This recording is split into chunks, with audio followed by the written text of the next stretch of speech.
بسم اللہ الرحمن الرحیم۔ دوائے شافی۔ ترجمہ: الجواب الکافی لمن سأل عن دواء شافی۔ مصنف: شیخ الاسلام امام محمد بن ابی بکر ابن قیم الجوزیہ، 691 ہجری تا 751 ہجری۔ مترجم: ابو الاعلیٰ محمد اسماعیل گودھروی، المتوفی 1383 ہجری۔ تصحیح و تحقیق: مولانا سید عبد القدوس ہاشمی، ادارہ تحقیقات اسلامی، اسلام آباد، پاکستان۔ فصل 37: روز محشر، گناہوں کا اثر۔ گناہوں کی ایک سزا یہ بھی ہے کہ گناہوں سے قلب کی بصارت اور نور فنا ہو جاتا ہے، علم و ہدایت کی راہیں مسدود ہو جاتی ہیں۔ گناہ علم و ہدایت کی راہ میں حجاب بن جاتے ہیں، چنانچہ امام مالک رحمہ اللہ نے جب امام شافعی رحمہ اللہ کے اندر غیر معمولی ذہانت اور فضل و علم کی صلاحیت دیکھی تو فرمایا: انی ارا اللہ تعالی قد القی علی قلبک نورا فلا تدفعہ بظلمۃ المعصیہ۔ میں دیکھ رہا ہوں کہ تمہارے قلب میں اللہ تعالیٰ نے نور ڈال دیا ہے، معصیت کی ظلمت سے تم اسے بجھا نہ دینا۔ گناہوں سے نور قلب مضمحل اور کمزور ہو جاتا ہے اور ظلمت و تاریکی قوی تر ہو جاتی ہے۔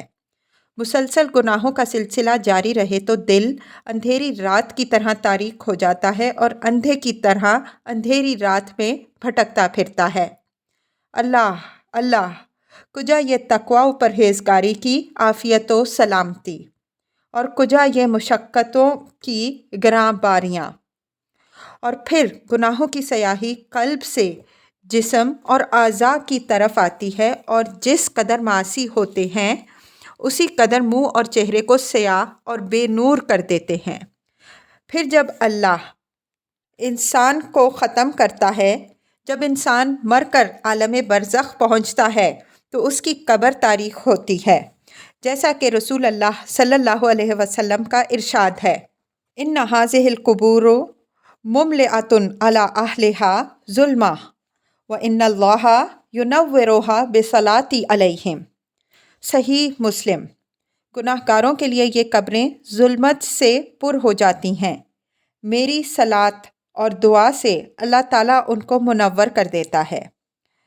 پھر جب قیامت اور حشر کا دن آئے گا تو یہ ظلمت پوری قوت سے گناہ گار کے منہ پر چھا جائے گی اور اس کا چہرہ کوئلے کی مانند سیاہ ہو جائے گا، جسے لوگ دیکھیں گے۔ اللہ اللہ، یہ کیسی عقوبت اور سزا ہوگی کہ دنیا و ما فیہا کی تمام اگلی پچھلی لذتیں بھی اس کے مقابلے میں رکھی جائیں تو اس عقوبت اور سزا کا مقابلہ نہیں کر سکتی۔ پس اے تلخ عیش، دل تنگ، درماندہ انسان، تو کس دن، کب اور کس طرح انصاف کرے گا، حالانکہ دنیا کی اس زندگی کی حیثیت ایک خواب سے زیادہ نہیں ہے۔ واللہ المستعان۔ فصل 38: نفس کی ذلت و رسوائی۔ گناہوں کی ایک سزا یہ بھی ہے کہ گناہوں سے نفس ذلیل، حقیر اور ناپاک ہو جاتا ہے، تاکہ ہر چیز، ہر بات میں وہ حقیر و بے توقیر ہو کر رہ جاتا ہے۔ طاعت و عبادت نفس میں نمو پیدا کرتی ہے، اسے پاک کرتی ہے، آدمی کو باوقار اور پرعظمت بنا دیتی ہے۔ چنانچہ اللہ تعالیٰ کا ارشاد ہے: قد افلح من زکاھا وقد خاب من دساھا۔ الشمس 9 تا 10۔ جس نے اپنی روح کو پاک کیا وہ اپنی مراد کو پہنچا، اور جس نے اسے دبا دیا وہ ضرور گھاٹے میں رہا۔ معنی یہ ہے کہ جس نے نفس کو بڑھایا اور طاعت الہی کے ذریعے بلند کیا اس نے فلاح پا لی، اور جس نے اسے پست کیا، حقیر کیا، مصیبتوں میں مبتلا کر کے چھوٹا کر دیا، وہ خسارے میں ہے۔ آیت میں لفظ 10 وارد ہوا ہے، یہ تجزیہ سے ماخوذ ہے، اور تجزیہ کے معنی خفا کے ہیں۔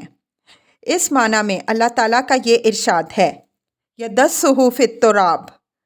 نحل 59۔ گناہ گار اپنے نفس کو معصیت میں چھپاتا ہے اور اس معصیت کو بھی مخلوق سے پوشیدہ رکھنے کی کوشش کرتا ہے تاکہ رسوائی نہ ہو، حالانکہ وہ خود اپنی نگاہوں میں گر چکا ہے، اللہ تعالیٰ کے نزدیک گر چکا ہے۔ اللہ کی دوسری مخلوق کے نزدیک گر چکا۔ بس حقیقت یہ ہے کہ طاعت و عبادت اور نیکی بندے کو بڑا بناتی ہے، عزت بخشتی ہے، عالی مرتبت بنا دیتی ہے، تاکہ اسے ہر چیز سے اشرف، بزرگ، پاک اور رفیع المرتبہ بنا دیتی ہے، اور باوجود ان ہمہ قسم کی عزتوں، سربلندیوں کے بھی جب وہ اپنے آپ کو خدا کے سامنے جھکا دیتا ہے اور حقیر و ذلیل بنا لیتا ہے تو اسی ذلت و حقارت کی وجہ سے اسے عزت و شرافت اور سربلندی حاصل ہو جاتی ہے۔ بس حقیقت یہ ہے کہ معصیت و گناہ سے زیادہ بندے کو ذلیل و حقیر کر دینے والی کوئی چیز نہیں، اور طاعت و عبادت سے زیادہ شرافت اور سربلندی عطا کرنے والی کوئی چیز نہیں۔ فصل 39 شیطنت کی اسیری۔ گناہگار کی ایک سزا یہ بھی ہے کہ وہ ہمیشہ شیطان کا اسیر اور شہوات و خواہشات کا قیدی رہتا ہے، گویا وہ ایک دائمی قیدی ہے، اور اس سے بدحال قیدی کون ہو سکتا ہے کہ اپنے سب سے بڑے عدو، سخت سے سخت دشمن کا اسیر بن جائے۔ خواہشات کے جیل خانے سے زیادہ کوئی تنگ و تاریک جیل خانہ نہیں ہو سکتا، اور شہوات کی قید سے زیادہ کوئی قید نہیں ہو سکتی۔ بس جو آدمی کے اسیر ہو، جیل خانے میں ہو، مقید ہو، وہ اللہ کو کیوں کر پہچان سکتا ہے اور کیوں کر اس کی جانب جھک سکتا ہے؟ جب کسی انسان کا قلب قیدی بن جاتا ہے تو پھر ہر جانب سے اس کے لیے آفتیں ہی آفتیں ہیں، اور جس قسم کی اسیری ہوگی اسی قسم کی آفتیں اتریں گی۔ قلب کا حال پرندے کا سا ہے۔ پرندہ جس قدر اونچی پرواز کرے گا اسی قدر وہ آفات سے محفوظ رہے گا، اور جس قدر اس کی پرواز نیچی رہے گی آفات کا نشانہ بن جائے گا۔ ایک حدیث میں ہے، الشیطان ذئب الانسان، مسند احمد بن حنبل، شیطان انسان کے حق میں بھیڑیا ہے۔ وہ بکری جس کا کوئی چرواہا یا رکھوالا نہ ہو، وہ بہت جلد بھیڑیے کے منہ میں چلی جاتی ہے۔ یہی حال انسان کا ہے۔ اللہ جب اس کا چرواہا یا رکھوالا نہیں ہوگا تو لازمی ہے کہ وہ بھیڑیے کا شکار بن جائے گا، اور اللہ کی جانب سے اسے محافظ، نگہبان اسی وقت میسر ہوگا جب وہ تقوی اور پرہیزگاری کو اپنا شعار بنا لے۔ تقوی ایک دیوار ہے اور بھیڑیوں سے بچنے کے لیے ایک مضبوط قلعہ۔ تقوی اور پرہیزگاری دنیا اور آخرت کی عقوبتوں، آفتوں اور مصیبتوں سے محفوظ رکھنے کے زبردست دیوار اور قلعہ ہے۔ بکری جب اور جس قدر اپنے چرواہے سے قریب تر ہوگی اسی قدر وہ بھیڑیوں سے محفوظ ہوگی، اور جس قدر دور ہوگی بھیڑیوں سے قریب ہوگی۔ اصل حقیقت یہ ہے کہ جو قلب اللہ تعالیٰ سے قریب ہوگا مصائب و آلام اور آفات سے دور رہے گا، اور مصائب و آلام اس سے دور بھاگیں گے۔ اللہ تعالیٰ سے دوری کے بے شمار درجات ہیں، بعض درجے معمولی ہیں اور بعض بہت سخت اور خطرناک۔ غفلت بندے کو اللہ تعالیٰ سے دور کر دیتی ہے، لیکن معصیت و گناہ کی دوری اس سے کہیں زیادہ خطرناک ہوتی ہے۔ بدعت کی دوری اس سے بھی زیادہ خطرناک ہوتی ہے، اور نفاق، کفر اور شرک کی دوری سب سے زیادہ خطرناک اور سب سے زیادہ مہلک ہوتی ہے۔ فصل 40 اللہ اور مخلوق کے درمیان دوریاں اور قربتیں۔ معاصی کی ایک سزا یہ بھی ہے کہ اللہ اور بندوں کی نگاہ میں گناہگار کی جاہ و منزلت اور عزت و کرامت ختم ہو جاتی ہے، اور قدر و منزلت اسی کی بڑھتی ہے جو اللہ کی زیادہ اطاعت اور فرما برداری کرتا ہے۔ بندے کی جیسی طاعت و عبادت ہوگی ویسی ہی اس کی قدر و منزلت ہوگی۔ جو بندہ اللہ تعالیٰ کی نافرمانی کرتا ہے اللہ کی نگاہوں سے گر جاتا ہے، اور بندوں کی نگاہوں سے بھی۔ جس کی قدر و منزلت مخلوق اور بندوں میں نہ رہی اور ان کی نگاہوں میں وہ بے قدر اور بے عزت ہو گیا تو مخلوق اس کے ساتھ برتاؤ اور سلوک بھی ویسا ہی کرے گی جو اس کی قدر و منزلت کے خلاف ہے۔ وہ خستہ حال، بے عزت، بے آبرو، بے وقت، بے دست و پا اور بے یار و مددگار ہو کر رہ جائے گا، اور پھر وہ ہمہ قسم کی مسرتوں اور خوشیوں سے محروم ہو جائے گا، اور جاہ و عزت کا خاتمہ ہو جائے گا، اور اب وہ سر تپا رنج و غم، حزن و وہم بنا رہے گا۔ اس کی زندگی کی تمام ساعتیں اور سارے لمحے فرحت و مسرت سے خالی ہوں گے۔ پس اگر شہوت کا نشہ اسے بدمست نہ کر دیتا تو اسے پتہ چلتا کہ شہوت رانی اور شہوت کی لذت اندوزی کے مقابلے میں معصیت و نافرمانی کے یہ مصائب و آلام کس قدر دل بوز اور دردناک ہیں۔ خدائے ذوالجلال اور ذوالجبروت کی یہ بڑی نعمت ہے کہ اس کا زبردست انعام ہے کہ وہ اپنے کسی بندے کا ذکر خیر عام کر دے، دنیا میں اس کے نام کو بلند کر دے اور اس کی جاہ و منزلت، قدر و عظمت، عزت و مقبولیت، اس کا ذکر جمیل اور شہرت اس قدر بڑھا دے کہ کسی دوسرے کو حاصل نہ ہو سکے۔ چنانچہ اللہ تعالیٰ کا ارشاد ہے، وَاذْكُرْ عِبَادَنَا إِبْرَاهِيمَ وَإِسْحَاقَ وَيَعْقُوبَ أُولِي الْأَيْدِي وَالْأَبْصَارِ إِنَّا أَخْلَصْنَاهُمْ بِخَالِصَةٍ ذِكْرَى الدَّارِ۔ صاد 45 تا 46۔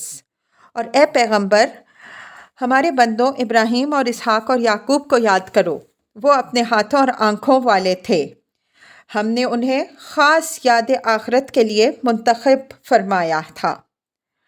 یعنی ان پیغمبروں کو ہم نے ایک مخصوص خصوصیت سے نوازا اور ان کے ذکر جمیل کو ہم نے جہاں میں عام کر دیا۔ حقیقت یہ ہے کہ حضرت ابراہیم علیہ السلام خلیل اللہ نے بارگاہ خداوندی میں لسان صدق سے ذکر جمیل کی دعا کی تھی۔ اس دعا کی مقبولیت کا یہ ثمر تھا کہ آپ علیہ السلام کا ذکر جمیل رہتی دنیا تک ہر خاص و عام میں جاری رہے گا۔ قرآن حکیم میں یہ دعا اس طرح منقول ہے، وَجَعَلْ لِي لِسَانَ صِدْقٍ فِي الْآخِرِينَ، شعراء 84۔ اور آنے والی نسلوں میں میرا ذکر خیر جاری کر دے۔ اور حضرت صلی اللہ علیہ وسلم کے ذکر جمیل کے متعلق قرآن حکیم ناطق ہے، وَرَفَعْنَا لَكَ ذِكْرَكَ، الم نشرح 4۔ اور ہم نے تمہارے ذکر خیر کا آوازہ بلند کر دیا۔ بس وہ لوگ جو رسولوں کی اتباع اور پیروی کرتے رہے، ان کو بھی ان کی اطاعت و پیروی، متابعت و فرما برداری کے مطابق ذکر جمیل اور ذکر خیر، جاہ و منزلت کا حصہ حاصل ہوگا۔ جو ان کی مخالفت کریں گے، معصیت اور گناہوں سے اپنے آپ کو آلودہ کریں گے، وہ بقدر مخالفت و معصیت پیغمبروں کی اس میراث اور ترکے سے محروم رہیں گے۔ فصل 41، گناہ مدح و قدح کے سنگم پر۔ گناہوں کی ایک سزا یہ بھی ہے کہ مدح و ستائش، شرافت و بزرگی کے جس قدر بھی نام ہوتے ہیں وہ گناہ گار سے سلب کر لیے جاتے ہیں اور ان کے بجائے تحقیر و مذمت سے اسے یاد کیا جاتا ہے۔ یا تو وہ مومن، محسن، نیک، متقی، پرہیزگار، اطاعت گزار، منیب، ولی، متورع، مصلح، عابد، خائف من اللہ، کثیر التوبہ، طیب، اللہ کا پسندیدہ بندہ وغیرہ صفات سے یاد کیا جاتا ہے، یا اب اسے فاسق، فاجر، بدکار، نافرمان، دشمن دین، بد عمل، بد کردار، مفسد، خبیث، مردود، زانی، چور، قاتل، کذاب، خائن، لوطی، عہد شکن، قاطع رحم وغیرہ ناموں سے یاد کیا جاتا ہے۔ ظاہر ہے کہ یہ تمام نام فسق و فجور کے نام ہیں اور بہت ہی برے نام ہیں۔ قرآن حکیم میں ہے، بئس الاسم الفسوق بعد الایمان، حجرات 14۔ اور ایمان لانے کے بعد فاسق نام بہت ہی برا ہے، اور ظاہر ہے کہ یہ آخر الذکر اسماء، ایمان سے محرومی، خدائے منتقم کے قہر و غضب، دخول جہنم اور رسوائی و ذلت کے موجب ہیں۔ پہلے نام ایمان، رضامندی رحمان، دخول جنت اور اس شرافت و بزرگی کی موجب ہیں جو بندے کو دوسرے انسانوں کے مقابلے میں شرافت و بزرگی اور برتری بخشتے ہیں۔ معصیت و گناہ کی اگر گناہ گار کو کوئی اور سزا نہ دی جائے اور اسے صرف ان برے ناموں ہی کا مستحق بنا دیا جائے، تب بھی عقل سلیم معصیت سے باز رہے گی، اور طاعت و عبادت کا صرف یہی صلہ کافی ہے کہ نیک نامی حاصل ہوتی ہے، اور نیکی کے ان مقدس ناموں سے بندہ یاد کیا جاتا ہے جو پسندیدہ ہیں۔ تو عقل سلیم طاعت و عبادت سے وابستگی اور گرویدگی کا حکم دے گا، لیکن حقیقت یہ ہے کہ اللہ تعالیٰ جسے خیر و فلاح سے نوازے وہ کامیاب ہے اور اسے کوئی چھین نہیں سکتا، اور جس سے وہ اپنی خیر و فلاح کے دروازے بند کر دے انہیں کوئی کھولنے والا نہیں، جسے وہ اپنی بارگاہ سے دور کر دے اسے کوئی پوچھنے والا نہیں، اور جسے وہ اپنا مقرب بنا لے اسے کوئی دھتکارنے والا نہیں۔ وَمَن يَهِنِ اللَّهُ فَمَا لَهُ مِن مُّكْرِمٍ إِنَّ اللَّهَ يَفْعَلُ مَا يَشَاءُ۔ الحج 18۔ اور جسے اللہ ذلیل کرے اسے کوئی عزت دینے والا نہیں، اللہ جو چاہتا ہے سو کرتا ہے۔ فصل 42۔ اولو الالباب سے خطاب۔ معاصی کی ایک سزا یہ بھی ہے کہ یہ عقل انسانی کو خراب کر دیتے ہیں۔ دو ایسے آدمیوں کا موازنہ کیجئے جو عقل مند کہے جاتے ہوں۔ ان میں سے ایک اللہ تعالیٰ کا مطیع و فرما بردار ہے اور دوسرا عاصی و نافرما۔ مطیع و فرما بردار آدمی کی عقل اور خرد یقیناً وافر اور مکمل، اور اس کی فکر اور رائے صحیح اور سلجھی ہوئی ہوگی، اصابت رائے سے وہ زیادہ قریب ہوگا۔ یہی سبب ہے کہ قرآن حکیم کا زیادہ تر خطاب اولو الالباب اور اولو العقل سے ہے۔ مثلاً وَاتَّقُونِ یا اولي الالباب، البقرہ 197۔ اے عقل مندو تم مجھ سے ڈرتے رہو، اور فَاتَّقُوا اللَّهَ یا اولو الالباب، المائدہ 100۔ اے عقل مندو تم اللہ سے ڈرتے رہو۔ انما یتذکر اولو الالباب، زمر 9۔ نصیحت عقل مند لوگ ہی حاصل کرتے ہیں۔ قرآن حکیم میں اس قسم کی بے شمار آیتیں موجود ہیں۔ اس شخص کو کون عقل مند کہے گا جو اس ذات کی نافرمانی کرے جس کے قبضہ قدرت میں اس کی جان ہے، جس کے گھر میں یہ رہتا ہے اور اچھی طرح جانتا ہے کہ صاحب خانہ اسے دیکھ رہا ہے، اس کی تمام حرکات و سکنات کا وہ مشاہدہ کر رہا ہے، کوئی چیز اور اس کی کوئی بات اس سے مخفی نہیں، اور پھر یہ کہ وہ صاحب خانہ کی ناراضگی پسند نہیں کرتا، اس کی نعمتوں سے مستفید ہونا چاہتا ہے، باوجود ان تمام باتوں کے ہمہ اوقات یہ وہی کام کرتا رہتا ہے جس پر اللہ کا غضب، قہر اور لعنت برستی رہتی ہے، وہی کام کرتا رہتا ہے جو اسے اس کی رحمت سے دور پھینک دیتے ہیں کہ وہ اسے اپنے دروازے سے نکال دے۔ وہ کام اس کے لیے موجب ذلت و رسوائی ہیں اور اسے اس کے دشمن نفس اور شیطان کے حوالے کر دیتے ہیں جو اس کے سخت ترین دشمن ہیں۔ اللہ کی نگاہوں سے اسے گرا دیتے ہیں اور اس کی رضامندی اور محبت سے اسے دور پھینک دیتے ہیں، اور حال یہ ہے کہ بندوں کی آنکھوں کی ٹھنڈک اللہ کی نزدیکی اور تقرب ہی میں ہے، اور اسی کے تقرب میں فوز و فلاح کی برکتیں میسر آتی ہیں، اسی کے تقرب سے اولیاء اللہ میں اسے شمولیت نصیب ہو سکتی ہے اور اللہ کا دیدار نصیب ہو سکتا ہے۔ یہ اور اس قسم کی بے شمار اور لا تعداد نعمتیں، کرامتیں اور عزتیں اہل طاعت کے لیے موجود ہیں۔ جو عقوبتیں اور سزائیں اوپر بیان کی گئی ہیں اور ان سے بھی کہیں زیادہ سزائیں اہل معصیت کو دی جائیں گی۔ پس اس عقل کو عقل کون کہے گا جو گھڑی بھر کی یا ایک دن کی یا چند دنوں کی لذت و مسرت کو، جس کی حیثیت ایک خواب سے زیادہ نہیں، آخرت کی دائمی نعمت، دائمی فوز و فلاح اور عظیم ترین کامیابی و کامرانی کے مقابلے میں ترجیح دے۔ آخرت کی فوز و فلاح تو وہ چیز ہے جس سے دنیا و عقبہ کی تمام تر سعادتیں وابستہ ہیں۔ کسی کے پاس اگر وہ عقل نہیں ہے جو اس کے حق میں حجت کا کام دے سکے تو وہ یقیناً مجنون اور دیوانہ ہے، بلکہ مجنون و دیوانہ تو اس سے اچھا ہے کہ اسے انجام کی سلامتی اور آخرت کی عافیت و نجات میسر آئے گی۔ یہ تو عقل کی کوتاہی پر ایک حیثیت سے روشنی ڈالی گئی، اب عقل عیشی اور عقل معاشرتی کی کوتاہی پر بھی غور کیجیے۔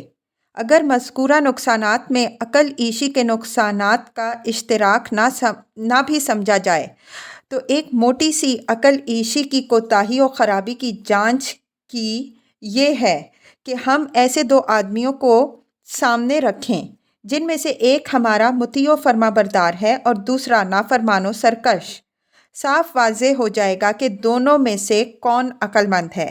لیکن افسوس تو یہ ہے کہ کوتاہ عقلی کی مصیبت عام ہو چکی ہے، بلکہ درجہ جنون کو پہنچ چکی ہے۔ ظاہر ہے جنون کی بہت سی قسمیں ہیں، لیکن یہ ایسا جنون ہے کہ اللہ کے مخصوص بندوں کے علاوہ ہر چھوٹا بڑا اس میں مبتلا ہے۔ یہ کیسی عقلیں اور کیسی عقل مندیاں ہیں!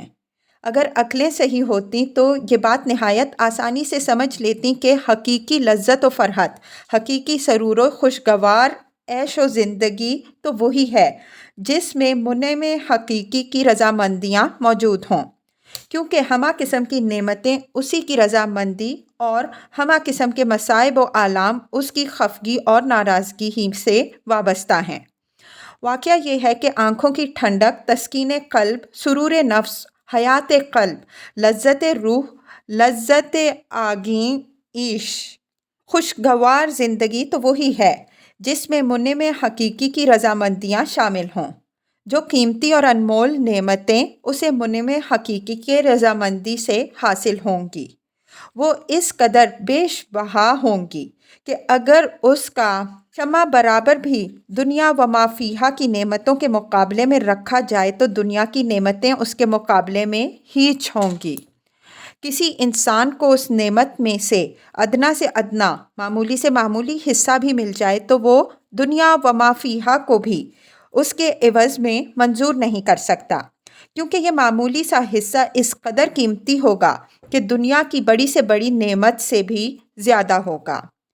آخرت کی مختصر سے مختصر نعمت بھی ایسی ہوگی کہ وہ ان تمام مشقتوں اور انواع و اقسام کے ہموم و غموم سے پاک ہوگی جو دنیا داروں کو دنیاوی نعمتوں کی تحصیل میں برداشت کرنے پڑتے ہیں۔ آخرت کی نعمتوں کا تو یہ حال ہے کہ ابھی دو نعمتیں بلا کسی مشقت و تکلیف کے مل گئیں اور دوسری دو نعمتوں کا انتظار ہے، اور اگر وہ بھی بلا مشقت و محنت کے حاصل ہو گئیں تو اگلی کا انتظار کرو۔ بس حقیقت وہی ہے جو اللہ تعالیٰ نے بیان فرمائی ہے۔ ان تکونوا تعلمون فانہم یعلمون کما تعلمون وترجون من اللہ ما لا یرجون۔ النساء 104۔ اگر تمہیں تکلیف پہنچی ہے تو جیسے تمہیں تکلیف پہنچتی ہے انہیں بھی تکلیف پہنچتی ہے، اور تمہیں اللہ سے وہ امیدیں ہیں جو انہیں نہیں ہیں۔ لا الہ الا اللہ۔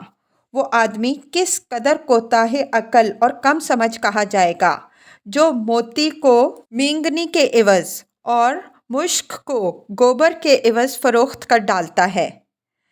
انبیاء، صدیقین، شہداء اور صالحین کی رفاقت کے مقابلے میں ان لوگوں کی رفاقت کو ترجیح دیتا ہے جن پر اللہ کا غضب اتر چکا ہے اور جن پر اس نے لعنت بھیجی ہے، اور جن کے لیے جہنم تیار کر رکھی ہے جو بہت ہی برا مقام ہے۔